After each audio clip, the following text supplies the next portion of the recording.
Thanksgiving is my favorite holiday of all time, and luckily we're going to have some massive fantasy performances from wide receivers on Thanksgiving alone. Starting out with tier 1, when we look at Ja'Marr Chase, who is at number 1 this week for multiple reasons. If you do not know Ja'Marr Chase's history versus the Baltimore Ravens, you need to look into this. He has always been dominant, and not always does he go for like 45 or 50 points for them, but he always gets at least 25 or 30, so that's the reason that he has to be at number 1 this week as an honorary guy at number 1. But it's not just out of a feel-good story. Joe Burrow is most likely coming back against the Baltimore Ravens this week, and if that happens without T. Higgins, yeah, I'm all over Ja'Marr Chase this week. But I can't keep Jackson Smith-Njigba outside of tier 1 just because of that. Ja'Marr Chase, yes, I think he's got a great matchup this week, but JSN is literally in line and on pace to do something historic. Get 2,000 yards receiving. You cannot put a player like that outside of tier 1. I don't care who the matchup is. Versus Minnesota this week, I don't exactly think it's the greatest matchup. You don't often get behind that defense too many times, but he's just been so dominant this year that I kind of think it's always bound to happen regardless of who he plays. Dropping down to the next tier, we've got Puka Nacua at number 3 and George Pickens at number 4. So with Puka Nacua, goes to Carolina this week. I love the matchup, and honestly, he just hasn't been the same player, I don't think, since he's been injured. And obviously we've got Devonte Adams, who takes all the red zone targets, so it definitely minimizes Puka's upside to get in the end zone. He basically has to dominate on targets, which he usually does, which is what usually keeps him in this range for me. And then George Pickens at number 4 in this Thanksgiving matchup versus Kansas City. I do think there's a lot of concerns that I personally have. Kansas City is starting to look good. Like, they're turning it up defensively particularly, which does worry me a little bit from George Pickens' perspective. And he's also coming into this game injured. Now, as of the time of this filming, I don't exactly know what the degree of the injury is. I would imagine he's going to play. And to me, he's separated from CeeDee Lamb this past week. Like, he has been their better option. Just on a, like, if you put them in a vacuum, he has been the best option in Dallas. So I don't think it's really that actually close anymore. CeeDee Lamb just hasn't looked as good, and Pickens is the more explosive guy always. So Pickens, to me, has to be not only a top 4 guy this week, but also the clearly best guy to have in Dallas's wide receiver room. Rashee Rice is at 5 in that same matchup, and then Amon-Ra St. Brown. Both of these guys playing on Thanksgiving. Again, we've got some good potential on Thanksgiving, man. Who is not thankful for that? But Rashee Rice at Dallas, this could theoretically be an awesome game for Rashee Rice. The only thing that's concerning me is, yes, he's going to play, but he was hampered with the hamstring injury early in the week of practice. So maybe he's not 100%, and maybe it's not a massive game, but the secondary of Dallas is still the weak point. And I do think there's a lot of opportunities to take advantage of here. And Rashee Rice obviously is the team's number 1 wide receiver. So I've got to keep him inside of top 5 because I feel like it'd be kind of crazy to rank him much lower than this. Amon-Ra St. Brown taking on the Green Bay Packers. Listen, Detroit always does well on Thanksgiving historically, and Green Bay is a matchup that's not exactly tough. So you've basically got really good team on Thanksgiving versus a really good defense. They're going to go head-to-head. I think Amon-Ra St. Brown gets in the end zone this week. It's kind of a Thanksgiving tradition for him to do that. So I just kind of am leaning towards my gut on this one and saying Amon-Ra St. Brown has another big game, but maybe doesn't get a terribly great amount of efficiency with his targets. Like, maybe he gets targeted 10 times and only has 5 catches for 70 yards and a touchdown. That's in the cards here, which is why I've ranked him a little lower than I normally would. Devonte Adams at number 7 to round out the tier. Purely belongs in this tier.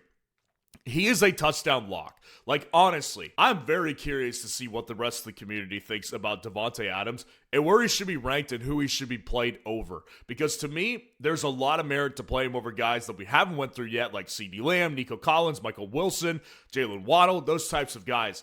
Devonte Adams is just a touchdown lock, and it's against Carolina's defense. I don't worry about that matchup. But let's go ahead and put this one to the test. So I'm going to go to our site on FS Roundup. I'm going to type in Devonte Adams. Then I'm going to go to chat. Then for week 13, I'm going to start a poll, and I'm going to line him up with Amon-Ra St. Brown.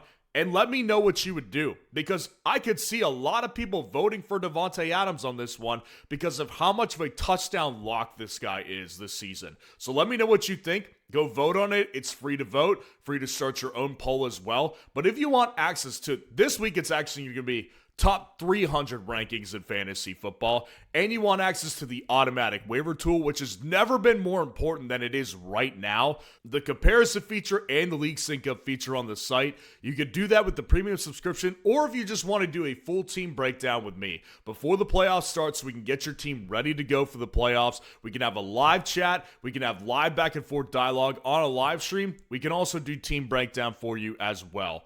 Now, dropping down to our next tier, this is where CeeDee Lamb lands at number 8, and Nico Collins is at 9. So with CeeDee, I think there's a couple things at play here. Number one, we all just acknowledge CeeDee Lamb has not been the same this year as he was in previous years. He's dropping a lot of passes. Obviously, Pickens being there is kind of minimizing his ceiling anyways, but it's not being maximized for what it is because of the drops. Now, the one thing that you have to look for is that Dallas outright came out and said, Kansas City can expect us to target CeeDee Lamb some more this week. So he's not going away, right? CeeDee Lamb is still a high upside player, a high value target in Dallas's offense. So you can't just write him off entirely. But to me, again, it's very clear George Pickens is a tier above CeeDee Lamb at this point.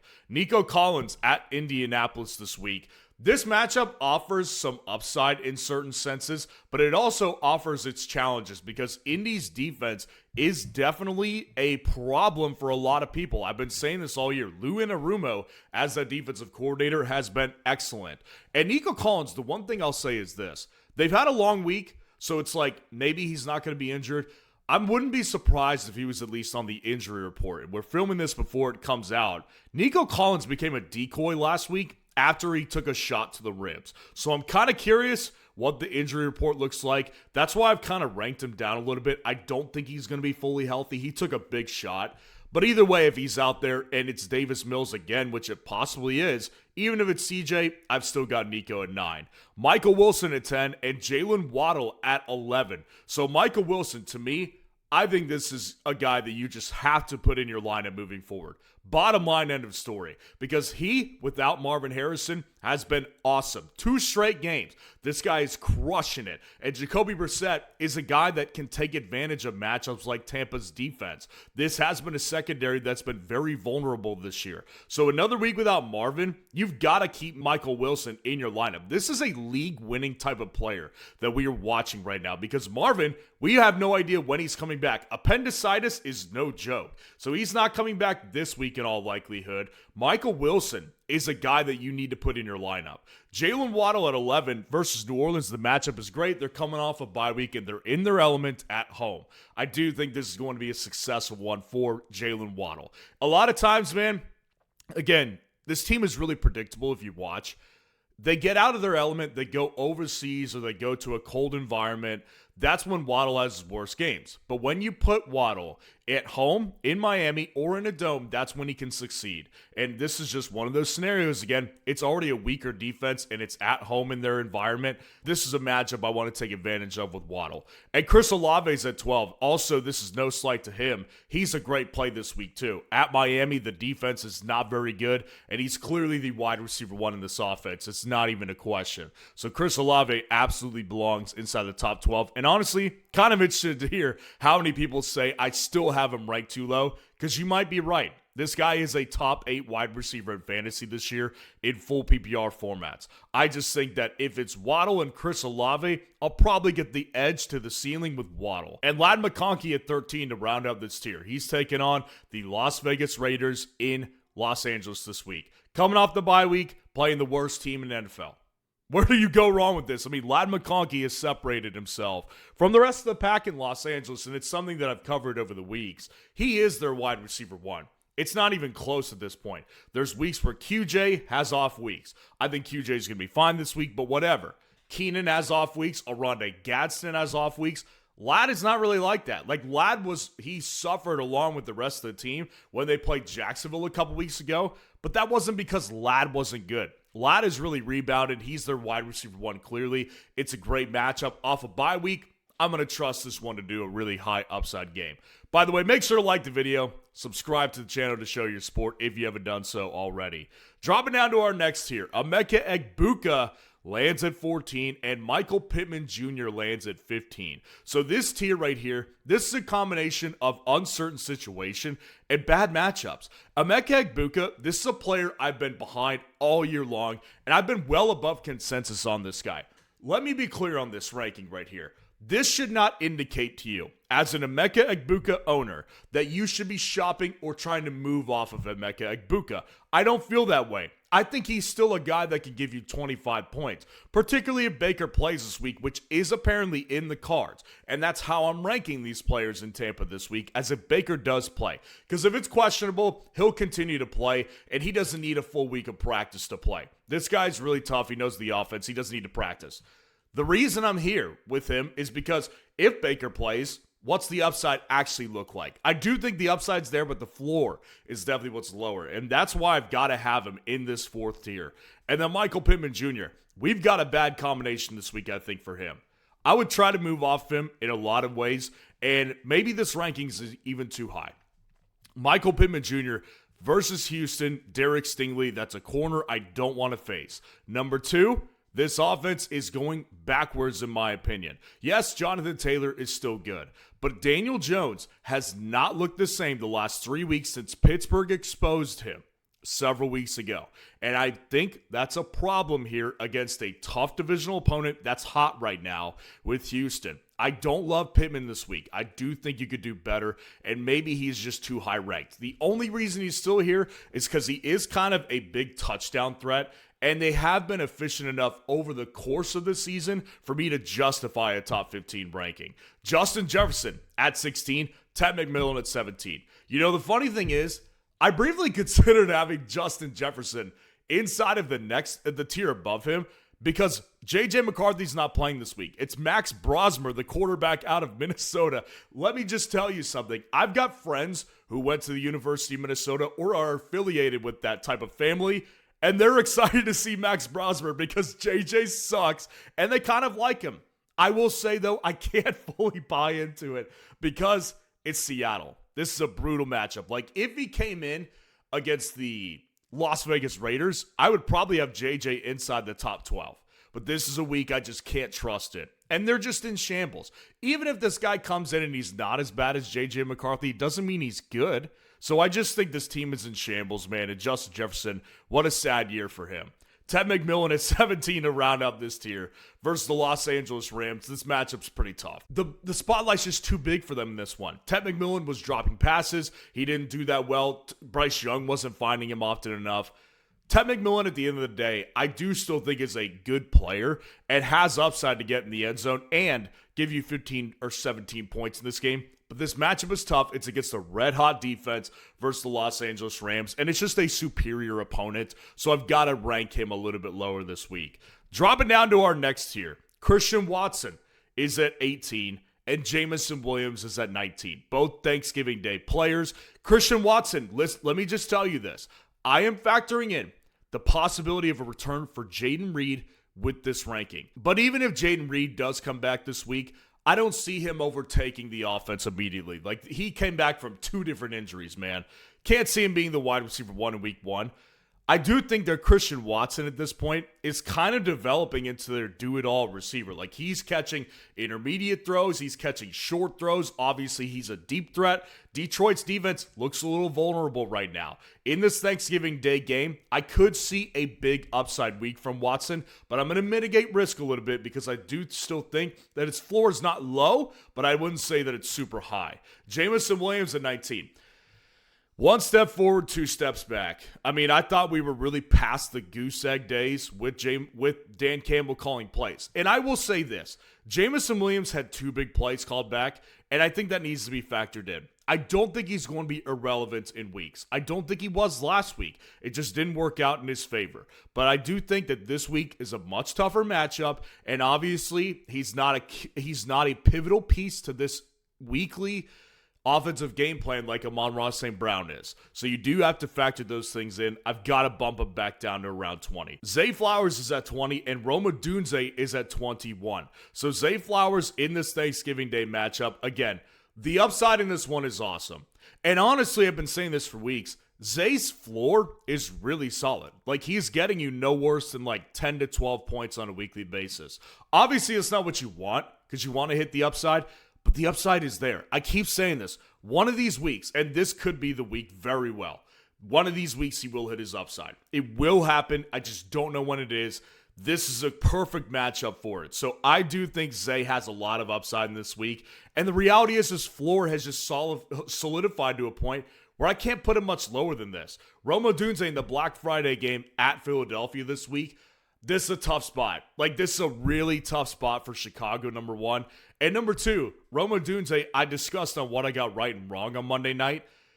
The problem I have with him is ultimately Caleb just doesn't target a number one. Like, he doesn't have a number one on a weekly basis. I think Rome is the best upside player on a weekly basis, and I think he's the most talented wide receiver in the room. But that does not change the nature of Caleb Williams. He is a spread it around type of guy. That's what he does. So I do think in this matchup, I don't favor it. Rome Odunze's got to go down in this range. Troy Franklin at 22 to round out the tier, and he's going to Washington to take on the Commanders on Sunday night. Perfect opportunity for him.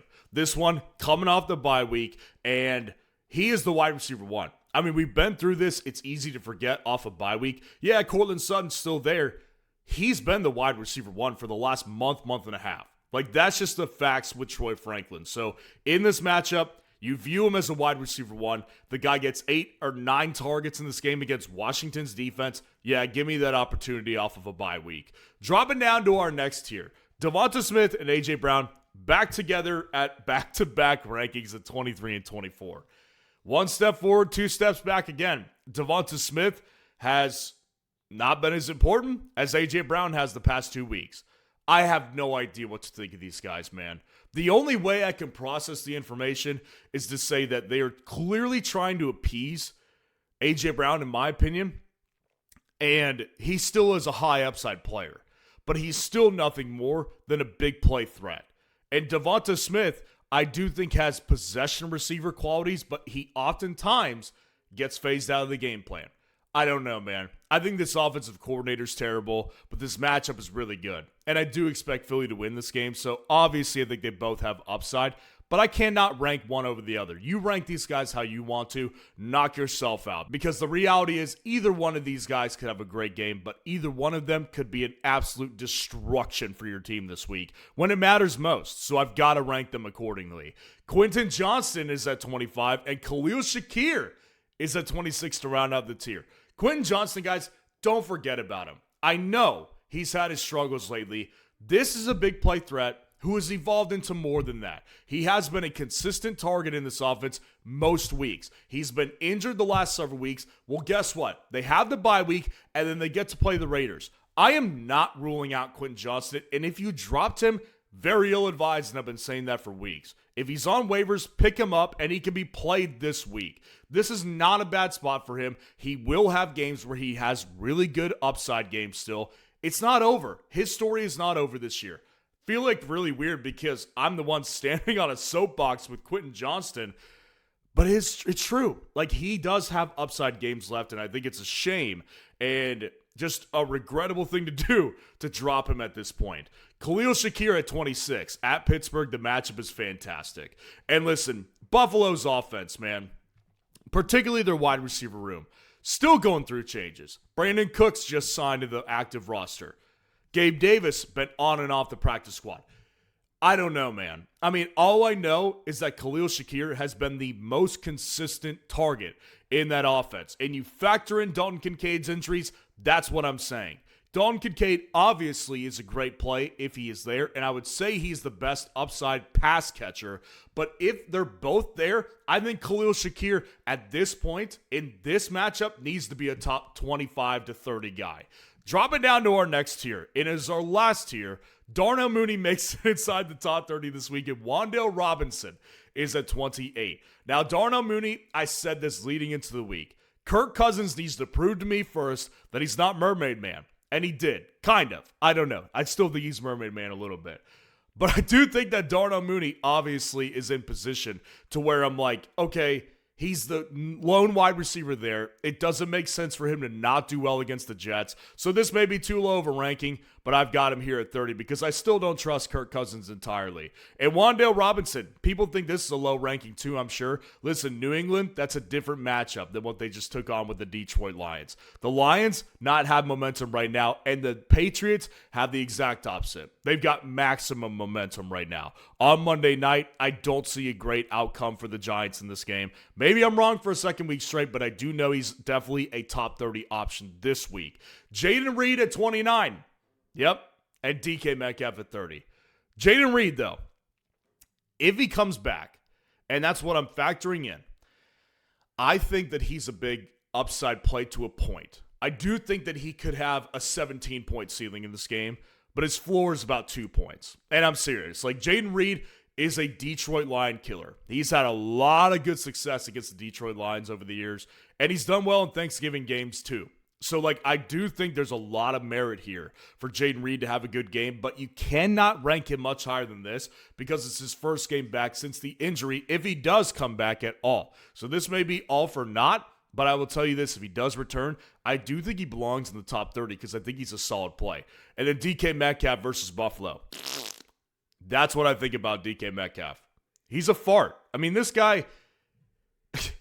Yeah, in theory, they need another wide receiver, but you can't fix drop passes. That's just what he is. And he's also injured too. So, yes, in theory, he's got a matchup that he can take advantage of. And just out of necessity, he ranks over guys like Cortland Sutton, Brian Thomas Jr., Jacoby Myers, who all have uncertain situations. We know that DK is the wide receiver one in Pittsburgh, and they will try to target him as many times as they can in a game.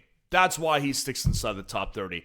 And in theory, he should be due for a touchdown, but he's a garbage player right now, and nobody is going to convince me otherwise. So let me know what you think of the rankings in the comments below. And if you want to see the top 12 kicker rankings for this week, click on this video right here.